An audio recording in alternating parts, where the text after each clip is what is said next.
Let's perform a head-to-toe assessment. When performing a head-to-toe assessment, we'll take a look at each of our patient's body systems, starting at the top and working your way down. Be sure to note any abnormal findings during your assessment. If this is a new patient to you, you want to get a baseline. How is their appearance? Are they groomed? Do they seem anxious or upset? You can be assessing your patient's orientation while taking a set of vitals. All right, let's start with a neurocheck. Is this patient oriented to self? Ask them orientation questions like what year is it, what month, what date.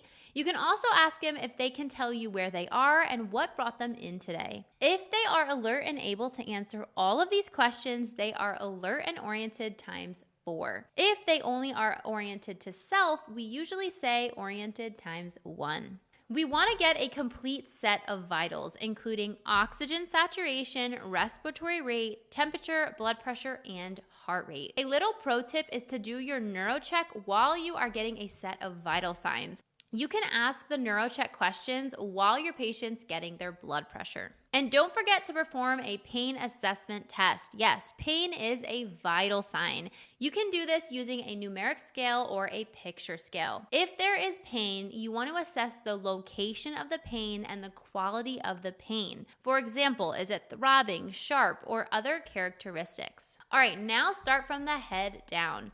How do their head and face look? Is the face symmetrical in appearance and muscle tone? You want to assess their eyes. How does the conjunctiva and sclera look? Are the pupils equal, round, and reactive to light and accommodation? If yes, you'll document PERLA for this assessment. Do the pupils dilate and constrict appropriately with light and an object moving closer to them? When looking at the mouth, you want to briefly assess the tongue and teeth. If there are signs of thrush or an infection, like a white tongue or drainage, you want to dive deeper into this. For a very thorough neurological assessment, you can assess the cranial nerves at this point. Now let's look at the neck and chest. Do you see any large or swollen veins in the neck? Do they have jugular vein distension? You want to take a look at their breathing pattern and workload of breathing. Is the chest symmetrical, and is the patient using any accessory muscles? Now, using your stethoscope, you can auscultate their heart and lung sounds. Do you hear any concerning heart sounds like a murmur or a gallop?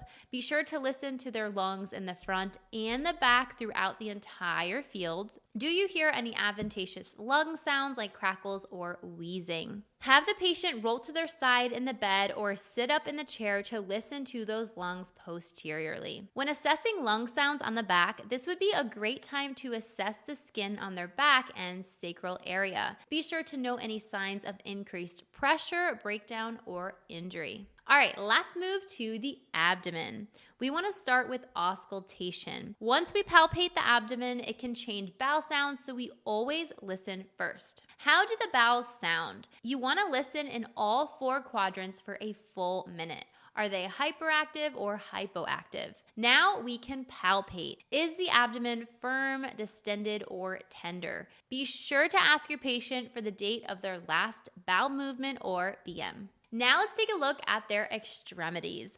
We can assess for edema by pressing into the tissue to see if there is pitting. You also want to palpate their pulses at this time. You can check the radial pulses and the pedal pulses. If your patient has compromised perfusion or any amputations, you may have to assess their brachial or femoral pulse. If you're having trouble palpating a pulse, you can assess using a Doppler. You also want to check for capillary refill while assessing their pulses. Does blood return briskly? How's their sensation? You can check for this while you're working with the extremities. Another thing to note is the color of the skin in the extremities. Now is a good time to check elbows, knees, hips, and heels for those pressure injuries. Now, let's assess for strength. You can check bilateral hand grip. You can assess upper extremity strength and lower body strength with resistance. You've just done a full head-to-toe assessment. Let me know in the comments what else you check for during your head-to-toe assessment.